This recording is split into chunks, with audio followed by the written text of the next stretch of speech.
방금 읽은 베드로전서는 어부 출신 베드로가 쓴 편지라고 일반적으로 받아들여지고 있습니다. 그런데 어떤 분들은 여기에 또 의문을 제기합니다. 아니, 어부가 어떻게 모국어가 아닌 외국어로 편지를 쓸 수 있단 말이야. 이런 사람들이 가끔씩 있습니다. 그런데 베드로전서 뒤쪽에 가보면은 5장 12절에 실루아노라는 사람 이름이 나옵니다. 이 사람을 도움을 받아서 편지를 썼다고 밝히고 있습니다. 베드로는 그 당시 팔레스타인 지역에서 대부분의 사람들이 사용하는 아람어를 사용했을 것이고, 헬라어는 조금은 알았을 거예요. 그런데 쓰는 건 조금 어려울 수도 있었을 거예요, 분명히. 하지만 베드로가 말하고 실루아노가 이것을 썼다면 저자는 베드로 맞습니다. 우리 성도님들은 베드로전서를 많이 읽으셨죠? 그렇죠? 틀림없이 많이 읽으셨을 겁니다. 왜냐하면 베드로전서가 조금 더 이해하기가 쉽습니다. 바울 서신서보다는.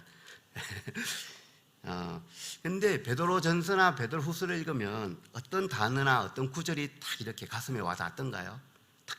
특별히 기억에 남는 단어나 이런 것이 있습니까? 베드로전서를 관통하는 주제를 어떤 분은 고소영이라고 합니다. 고소영. 이 단어를 들으면 어떤 분이 가장 먼저 떠오르나요? 배우죠, 그죠? 대한민국에 고소영이라는 여자 배우가 있습니다. 아주 잘생긴 장동건 배우하고 결혼을 했습니다. 근데 베드로전서 주제하고 배우 이름은 아무 관계가 없습니다, 그죠?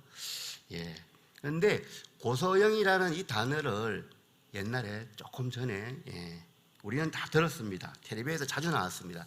왜냐하면 이 이명박 대통령 때 고소영이라는 단어가 참 많이 나왔습니다. 기억하시죠? 고려대학교 소망교회 영남지역. 이 출신들이 정부의 요직을 대부분 다 차지했기 때문에 고소영이라고 했습니다.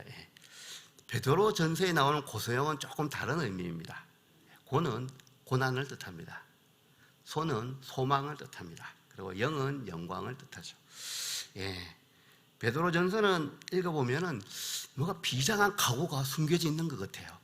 읽어나가보면. 왜냐하면 이 고난에 대해서 워낙 많은 것들이 나오기 때문인데요. 그럼 오늘은 고난과 이 소망에 대해서 잠깐 이야기를 하고자 합니다. 근데 특별히 베드로전서에 고난이라는 단어가 많이 나오는 이유는 이 베드로가 이 편지를 쓸 때 상황이 그렇게 밝지 않았기 때문입니다. 교회에 전해져 내려오는 그 전성 이야기에 따르면은 베드로는 마지막 몇 년을 이렇게 로마에서 보냈다고 합니다. 그때 이 편지를 쓰고 난 다음에 AD 68년경에 로마에서 가장 유명한 황제가 있죠. 네로 왕이라고. 이 사람에 의해서 순교당했다라고 보통 이야기를 하고 있습니다. 그래서 베드로는 이 로마에서 예수 믿는 사람들이 박해를 받는 것을 보고 이 박해가 로마에만 국한되지 않고 로마 제국 전체로 퍼져갈 것이다 라는 것을 직감했을 겁니다. 그리고 이제 저 멀리 있는 소아시아에 있는 그 사람들에게 이 편지를 쓴 것입니다. 지금은 터키 지역인데요. 근데 이 편지를 받는 수신자들, 그러니까 터키 지역에 사는 그 사람들은 이미 많은 고난을 받고 있을 때입니다. 예를 들면 베드로전서 4장 4절에 나오는데요. 이방인들이 엄란하고 방탕한 삶을 살고 있는데 그리스도인들은 그렇게 살지 않는다는 거예요. 그래서 고난을 받기 시작합니다. 이해가 안 되지만 그렇습니다. 지금도 이런 나라와 비슷한 경우가 있습니다. 사업을 하려면 정부 당국자에게 봉투를 줘야만이 사업이 되는 나라가 있습니다. 어떤 나라에는 비자를 받으려면 봉투를 따로 준비해야 됩니다. 이런 나라에 선교사로 가는 한국 선교사들은 참 고민이 깊습니다. 하나님의 복음을 전하러 갔는데 봉투를 주어야 될까요? 봉투를 안 주면 비자가 안 나옵니다. 참 고민이죠, 그죠? 네. 아직도 그런 나라가 있으니까요. 여기 가까이 있습니다. 그런데 지금도 이런 일들이 있는데 2000년 전에는 오죽했겠습니까? 그죠? 하나님을 전혀 모르는 그 사람들이 사는 그 속에 그리스도인들이 들어가서 올바르게 살려고 하면 핍박을 당합니다. 그리고 이 사람들은 소수예요. 그래서 낯선 환경뿐만이 아니라 이방인처럼 정말로 떠돌이 생활을 하는 나그네라고 이렇게 표현하고 있습니다. 그리고 아까 말했던 것처럼 이제 로마에서 시작한 박해가 서서히 번져가고 있고 곧 소아시아 지역까지 박해가 갈 거라고 보고 있는 거죠. 이미 힘들게 살고 있는, 예수님을 믿기 때문에 고난을 받고 있는 그 사람들에게 베드로는 격려의 서신을 보내고 있습니다. 그것이 바로 이 베드로 전서입니다. 근데 2023년 오늘 살아가는 우리들은 이 고난이란 단어를 들으면은 내일하고 나하고 별 관계가 없다라고 느끼는 경우가 참 많이 있습니다. 왜냐하면 우리는 예수님 믿는 것 때문에 고난 받는 일이 거의 없기 때문입니다. 그렇습니다. 현재로는. 그런데 우리 대한민국에 복음이 처음 들어왔을 때 1800년대나 1900년도 초에 많이 알려지던 언더우드나 아펜젤로 선교사가 들어와서 복음을 전했고, 그 복음을 믿고 나는 예수님을 구주와 주님으로 믿습니다라고 가족이나 친구들에게 말을 했을 때 어떤 핍박을 받았는지 우리는 너무 잘 압니다. 예수 믿는다는 이유로 집에서 쫓겨나기도 하고 직장에서 왕따 당하기도 하고 이런 일을 겪었죠. 더 심한 경우는 일제 치하에서 또는 전쟁 중에 공산당이 점령한 지역에서 예수 믿는다는 것은 진짜로 죽을 고비를 수없이 넘겨야 되는 그런 상황이었죠. 만약 그런 상황 속에 있을 때 베드로가 보낸 이 편지를 읽었다면 아마 우리가 베드로 전서를 읽었을 때의 느낌하고 완전히 다를 것입니다. 내일을 알 수 없는 상황에서 그 내일을 알 수 없는 상황에 살아가는 그 사람들에게 베드로는 편지를 보낸 것입니다. 베드로는 이렇게 소아시아의 지역에서 믿음을 지켜서 살아가는 그들을 흩어진 나그네라고 부르고 있는데요. 그리스도인들은 어디에서 태어났든지 돌아갈 곳이 하나님 나라라는 것입니다. 그리고 그리스도인들은 하나님을 모르는 사람들과 동일한 가치관을 가지고 살아가면 안 된다는 거죠. 물론 자신이 속한 지역의 문화를 존중해야 됩니다. 너무나 당연하죠. 하지만 이것이 하나님의 뜻하고 반대된다면 단호하게 거절해야 되죠. 오늘날 우리의 말로 바꾸면은 구별된 삶을 살아가는 사람들이라는 뜻입니다. 자, 그러면 이 베드로전서 1장을 통해서 우리는 무엇을 알 수 있을까요? 첫째로 우리는 고난의 의미와 고난의 유익이 무엇인지를 분명히 알아야 합니다. 베드로는 믿음을 가진 사람들이 여러 가지의 어떤 고난, 시험에 직면하게 된다고 말합니다. 정말 우리가 인생을 살아가면 다양한 모습으로 시험이 찾아오죠. 하나님을 믿는 사람이나 하나님을 믿지 않는 사람이나 고난을 받는 것은 큰 차이가 없습니다. 하지만 그러한 같은 고난을 받더라도 하나님을 믿는 사람은 그 고난을 통하여 하나님께 더 나아가게 되고 하나님 앞에 무릎을 꿇게 되죠. 그래서 야고보 사도는 이렇게 말합니다. 내 형제들아, 너희가 여러 가지 시험을 만나거든 온전히 기쁘게 여기라, 이렇게 말하고 있습니다. 왜냐하면 시험을 만나면 겸손하게 되죠. 하나님 앞에 무릎 꿇게 되고 그러한 과정들을 통해서 우리의 인격이, 우리의 신앙이 성숙될 수 있다는 것입니다. 그런데 저나 여기 앉으신 우리 십자도 공동체 교회 성도님들이나 고난을 좋아하는 사람은 아무도 없습니다. 하지만 고난은 반드시 우리에게 다가옵니다. 예수님도 제자들한테 말씀하셨습니다. 내가 세상에서 환난을 당하나 담대하라. 어려움이 있다는 것입니다. 내가 이미 세상을 이겼다, 이렇게 선포하고 있습니다. 예수님을 그렇게 따르는 제자들도 고난을 당하죠. 그리고 예수님 자신도 하나님의 아들인데도 불구하고 고난을 당하는데 우리가 고난을 당하는 건 당연하죠. 그죠? 이상하게 이길 필요가 전혀 없습니다. 성경은 믿는 사람들이, 하나님을 믿는 사람들이 고난을 받을 때, 시험이 찾아올 때 기뻐하라고 하는데 그 이유는 바로 이 믿음의 시련이 믿음의 사람을 만든다는 것입니다. 순금을 얻으려면 다른 불순물을 태워버려야 되죠. 이렇게 우리의 믿음의 시련을 통해서 우리 안에 있는 죄성이 태워진다는 거죠. 내가 진짜 올바로 살고 있는지 나를 보게 되고 더 무릎 꿇고 하나님께 기도하게 되고 한다는 거죠. 그러나 연단을 통해서 순종하는 사람이 되어간다는 것입니다. 그 결과는 오늘 읽은 베드로 전서에는 이렇게 말하고 있습니다. 그 결과 그리스도께서 재림하실 때 칭찬과 영광과 존귀를 얻게 될 것이다. 그런데 우리는 앞에 부분은 좋아하지 않습니다. 고난 당하는 것, 참는 것. 뒤에 부분을 좋아하죠. 칭찬과 영광과 존귀, 이건 바로 아멘이야 되죠, 그죠? 앞부분 없이 뒷부분은 사실은 없는 것입니다. 성경은 이런 경우가 정말로 많은데 우리는 앞부분을 안 내고 뒷부분만 자꾸 암송을 합니다. 시련으로 연단된 우리의 삶이 하나님께, 주님께 영광이 된다는 것입니다. 그렇기 때문에 우리 믿는 사람들은 어떠한 절망 속에서도 하나님의 함께 하심을 믿고 하나님의 섭리를 발견할 수 있어야 되는 것이죠. 욥도 고난 속에서 이렇게 고백했지 않습니까?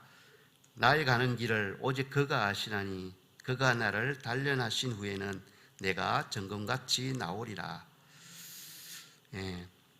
욥도 고난이 당연히 힘들었습니다.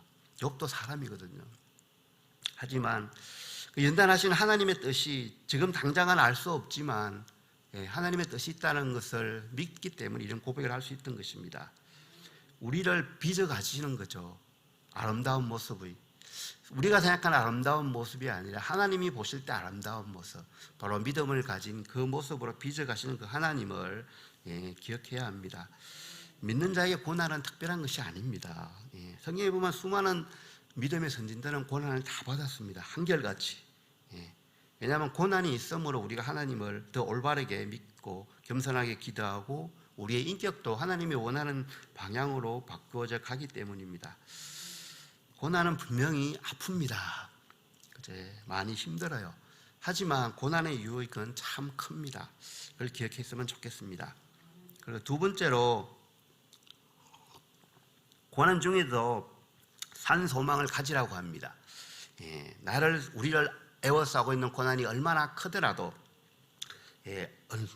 아무리 아픈 것이라고 하더라도 소망을 가지라고 합니다. 근데 산 소망이라고 번역을 했는데요. 산 소망, 살아있는 소망이라는 거죠. 한때 소망을 가지고 있다가 시간이 지나면서 이것이 없어지는 것이 아니라 영원한, 현재와 미래에도 여전히 생명력이 있는 그러한 소망을 말합니다. 이것은 예수 그리스도의 부활로 인해서 우리가 누리게 되는, 그리고 예수 그리스도의 부활을 우리가 믿기 때문에 누리게 되는 그 소망을 말합니다. 우리는 예수 그리스도를 믿음으로 인해서 천국의 소망을 품을 수가 있습니다. 우리가 거듭나는 것도 예수 그리스도를 믿을 때 성령의 역사로 그렇게 거듭납니다. 죄인에서 의인으로 바뀌게 되고 거룩함을 추구하게 되죠. 우리가 거듭나 이제 하나님의 자녀가 되었지 않습니까? 그죠? 그리고 성도라고 불려집니다. 우리가 그만 위대한 사람은 아니잖아요. 완전히 구별된 사람도 아닌데 하나님은 성도라고 불러주시는 겁니다. 얼마나 감사한 일입니까? 그죠? 그렇기 때문에 우리는 할 수 있는 대로 거룩한 삶을 살아야 되는 거죠. 구별된 삶을 살아라는 것입니다. 그것이 하나님께서 우리에게 원하는 것이고, 이것은 사실 우리가 천국의 소망을 둘 때 가능합니다. 이 땅에 소망을 많이 두고 살아가는 사람은 그 삶을 살 수가 없습니다. 우리의 신앙은 결국은 천국의 소망을 두고 하루하루 이 땅에서의 하나님께서 주신 시간을 살아나가는 것이죠. 구원받기 이전에 살았던 그 삶, 그것을 끊어내버리라는 거죠. 나를 위해서만 살아갔던 그 삶을 이제 뒤로 하고 하나님의 뜻에 따라 한 걸음 한 걸음 나아가야 된다는 것입니다. 왜냐하면 우리는 하나님의 자녀이기 때문에 그렇습니다. 하나님께서 자녀로 불러주셨는데 그것을 하나님의 자녀가 아닌 것처럼 그렇게 살아갈 수는 없지 않습니까? 우리도 자존심이 있지. 하나님이 너는 내 자녀라고 했는데,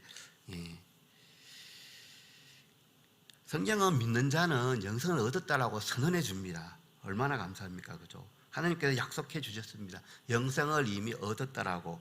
하나님의 말씀은 살아있고 하나님의 말씀은 변함이 없고 영원합니다. 그렇기 때문에 우리가 천국에 가는 것은 분명한 거예요. 그렇기 때문에 우리의 소망이 흔들릴 수가 없습니다. 왜냐하면 하나님께서 약속해 주셨기 때문입니다. 내 상황이 아무리 힘들다고 해서 천국의 가치가 변하는 것이 아닙니다. 내 상황이 아무리 힘들다고 해서 천국에 내가 갈 수 없는 것도 없는 것이 아니라 반드시 천국에 가게 됩니다. 왜냐하면 천국에 가는 것은 예수님의 보혈 때문에 가는 것이기 때문입니다. 이 땅에서의 삶은 물론 중요합니다. 그죠? 그런데 천국에서의 그 영원한 시간과 비교해 보면 정말로 짧습니다. 그렇기 때문에 우리가 이 땅에서 천국의 가치를 충분히 이해하고 마음에 새기고 고난 중에서도 그 소망을 가지고 천국을 바라보고 살아가는다면은 이 땅에서의 삶도 허비할 수가 없습니다. 그죠? 하나님께서 주신 시간이잖아요. 나중에 우리가 천국에 가서 하나님과 영원히 함께 하는데 이 땅에서 그 짧은 시간 동안 엉망으로 살 수는 없잖아요. 왜냐하면 우리는 구원받은 자이기 때문입니다. 이 땅에서 시간을 허비하지 맙시다. 성경은 믿는 자에게 영원한 기업이 준비되었다고 말합니다. 구약 성경에서 기업이란 것은 땅, 유산 이런 것을 말하죠. 그런데 한번 생각해 볼 것이 있습니다. 하나님께서 이스라엘 백성들에게 가나안 땅을 기업으로 주었습니다. 그런데 이 사람들은 그 땅을 소유했지만 지키지를 못했습니다. 왜냐하면 하나님께 순종하지 않았기 때문입니다. 그래서 결국은 여기저기로 흩어지죠. 그 흩어져서 바벨론으로도 끌려가고 이집트로도 피난 가고 바벨론에서 돌아오다가 다른 쪽으로 가고 그래서 간 곳이 아마 소아시아일 거예요. 그 사람들에게 베드로는 이렇게 이야기합니다. 이 땅에서 가지는 땅은 기업은 빼앗길 수 있지만 천국에서 하나님께서 예비하신 기업은 그 누구도 빼앗을 수 없다는 것입니다. 그러니까 흔들리지 말라는 거예요. 베드로 전서에서는 우리에게 하나님께서 주시기 위해서 기업이 준비되어 있다라고 분명하게 이야기하고 있습니다. 그런데 이 기업은 좀 상급하고 관계가 있는 것 같습니다. 그래서 이 기업의 특징을 이렇게 말하고 있죠. 오늘 읽은 본문에는 썩지가 않는다, 더럽혀지지 않는다, 쇠하지 않는다, 영원하다는 것이죠. 변함이 없다는 거예요. 우리에게 분명히 준다는 것을 이야기하고 있습니다. 우리를 위한 영원한 처소이고 멸류가 아니고 상급이라고 보면 될 것입니다. 이 땅에서 존재하는 모든 것들은 시간이 흐르면 쇠퇴하고 소멸하죠. 하지만 하나님께서 준비한 그 상급은 영원합니다. 우리는 그것을 바라보고 이 땅에서 살아가야 하는 것입니다. 예수님은 보물을 하늘에 쌓아두라고 가르쳐 주셨습니다. 오직 너희를 위하여 보물을 하늘에 쌓아두라. 거기는 좀이나 동록이 해하지 못하며 도적이 구멍을 뚫지도 못하고 도둑질도 못하느니라. 주님께서는 하늘에 쌓아둘 보물이 있다는 거예요. 우리의 구원은 하나님의 은혜로 주셨습니다. 그래서 완전한 선물입니다. 하지만 하늘의 상급은 조금 다른 의미입니다. 우리가 어떻게 이 땅에서 하나님을 섬기냐에 따라서 어떤 보상적인 측면도 조금 있을 것입니다. 우리의 상급과 멸류관이 이 땅에서 썩는 그런 것과 비교하지 말고 영원한 그 멸류관, 영원한 그 상급을 바라보고 그 상급은, 그 기업은 하나님께서 보존해 주신다고 약속했거든요. 그리고 이 땅 예수님께 다시 재림하실 때 그 상급이 우리에게 드러난다는 거죠. 그렇기 때문에 베드로는 예수 그리스도가 나타나실 때에 우리에게 가져올 그 은혜를 소망하라고 이야기하고 있습니다. 그리스도가 주시는 영원한 상급이 하늘에 간직되어 있기 때문에 고난당하는 그리스도인들은 산 소망을 가지고 고난을 극복해야 하는 것입니다. 이 땅에서의 고난만 바라본다면 어떻게 될까요? 좌절하겠죠. 그리고 믿음을 잃어버리게 될 것입니다. 하지만 우리가 눈을 들어서 예수 그리스도를 바라본다면 우리를 위하여 예비하신 그 기업을 바라보게 되겠죠. 그러면 소망 가운데 살아갈 수가 있습니다. 우리 삶에서 어떠한 고난과 시련을 만나더라도 낙심할 필요가 없습니다. 왜냐하면 예수 그리스도가 이미 준비한 그 기업이 있기 때문입니다. 우리는 그것을 바라보며 한 걸음 한 걸음 나아가면 되는 것입니다. 사도행전 16장에 보면 바울과 실라가 빌립보에서 복음을 전할 때 한 여인을, 귀신 들린 여인을 고쳐주었죠. 하나님께서 가장 기뻐하는 복음을 전했는데 돌아오는 것은 매맞고 감옥에 갇히는 것이었습니다. 하지만 바울과 실라는 찬송을 합니다. 왜냐하면 바울과 실라는 자기들에게 맡겨진 그 사명을 다하고 있기 때문입니다. 그 결과는 하나님께서 인도해 나갈 것이지만 자기들에게 주어진 그 사명, 그것으로 충분하다는 거예요. 그 사명을 감당하는 것으로 충분하다는 거죠. 왜냐하면요, 바울과 실라는 소망이 이 땅에 있지 않았기 때문입니다. 소망이 천국에 있다고 해서 이 땅의 삶을 그냥 막 사는 걸까요? 아니에요. 하나님께서 주신 그 시간에 최선을 다하는 겁니다. 왜냐하면 소망이 천국에 있기 때문에 그런 것입니다. 내비교회 때 선교회에서 복음을 전할 때 사용하는 수레바퀴 예화라는 거 있습니다. 수레바퀴 그림을 잠깐 좀 보여주실. 아주 단순합니다. 그죠? 하나님과의 관계에서 기도와 말씀이 있고 사람들과의 관계에서 정거와 교제가 있습니다. 물론 중심에는 예수 그리스도가 있습니다. 그리고 그리스도인에 순종하는 삶 이렇게 되어 있는데요. 이것으로 전도를 합니다. 그런데 이 수레바퀴가 적으면 어떻게 될까요? 앞에 조그만 돌멩이 하나만 있어도 못 건너갑니다. 그래서 조그만 웅덩이 하나 있으면 수레바퀴가 폭 빠지게 됩니다. 하지만 이 수레바퀴가 크다면은 웬간한 방해물이 있더라도 그냥 넘어갈 수가 있습니다. 자, 어떻게 하면 이 수레바퀴가 커질까요? 기도와 말씀으로 하나님께 더 가까이 가고, 예수 그리스도를 증거하고 사람들의 교제 가운데 서로가 격려하고 도전하면 됩니다.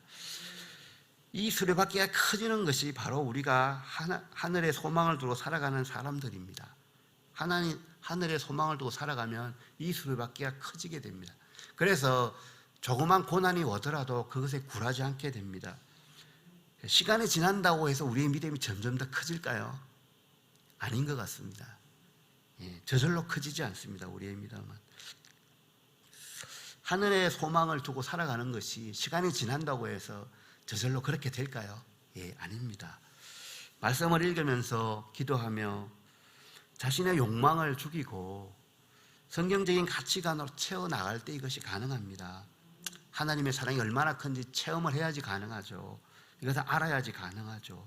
구원의 가치가 하나님께서 주신 그 구원이 얼마나 소중한 것인가를 알 때 이것이 가능한 것입니다. 머리로 아는 것은 충분하지 않습니다. 우리의 가슴까지 전달이 돼야 됩니다. 그러면 우리의 기도도 달라질 것입니다. 어려움을 극복할 수 있는 힘과 지혜를 주옵소서. 이렇게 기도해야죠. 어려울 때 당연히 기도해야 됩니다. 그런데 한 발자국 더 나아가서 이 어려움, 이 고난을 하나님의 시각으로 바라보게 해주세요. 그리고 어려움 속에서도 이 믿음을 지키게 해주세요라고 기도를 한다면 하나님께서 더 기뻐하시지 않을까, 그리고 우리의 신앙이 더 커지지 않을까라는 생각을 하게 됩니다. 믿음 때문에 오는 고난을 두려워하지 맙시다. 예수님께서 세상을 이기셨습니다. 믿는 자들을 위해 예수님은 그할 처소를 준비하시려고 하늘로 올라갈 것입니다. 믿는 우리들의 처소는 이미 준비되어 있습니다. 우리들의 마지막은 분명합니다. 하늘나라에서 하나님과 예수님과 함께 있는 것입니다. 그렇기 때문에 우리가 그곳에 소망을 두면 이 땅에서의 어려움들은 헤쳐나갈 수가 있습니다. 이 땅에서 만나는 모든 어려움들을 하나님을 전적으로 신뢰하며 그 어려움에 굴하지 말고 하나님을 바라보고 싸워서 나가서 승리하는 우리의 삶이 되었으면 좋겠습니다.